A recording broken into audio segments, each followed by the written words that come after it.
Then the daughters of Zelophehad had come forward.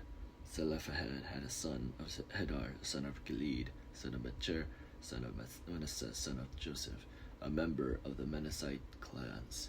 The names of his daughters were Mela, Noah, Hoglah, Milcah, and Chakarza. They stood before Moses, Eleazar, the priest, the leaders, and all the congregation at the entrance of the tent of meeting, and they said, "Our father died in the wilderness.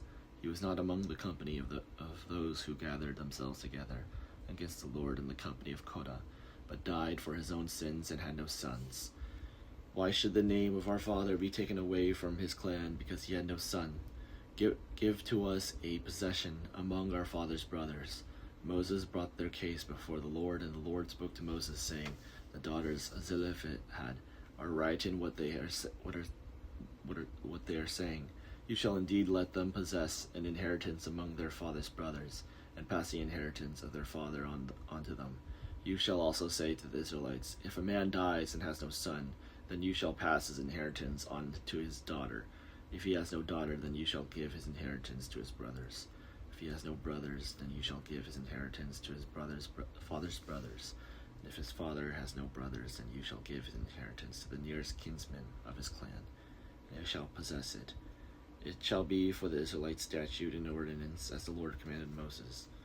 The Lord said to Moses, "Go up this mountain of the Abaddon range, and see the land that I have given to the Israelites. When you have seen it, you shall also be greeted. You should be gathered to your people as your brother Aaron was. Because you rebelled against my word in the wilderness of Zin, when the congregation quarreled with me, you did not show my holiness before their eyes at the water. These are the waters of Meribah Kadesh in the wilderness of Zin."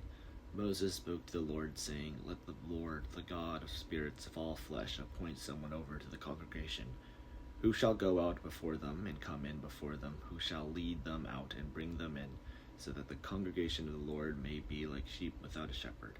So the Lord said to Moses, "Take Joshua, son of Nun, a man who is in the spirit, and lay your hand upon him, and have him stand before the Eleazar the priest, and all the congregation, and commission him in their sight. You shall give him some of your authority, so that all the congregation of the Israelites may obey. But he shall stand before Eleazar the priest, who shall inquire for him by the decision of Aaron before the Lord at his word. They shall go out in his word. They shall come in before he and all the Israelites with him, the whole congregation." So Moses did as the Lord commanded him. He took Joshua and had him stand before Eleazar the priest, the whole congregation. He laid his hands on him and commissioned him as the Lord had directed through Moses.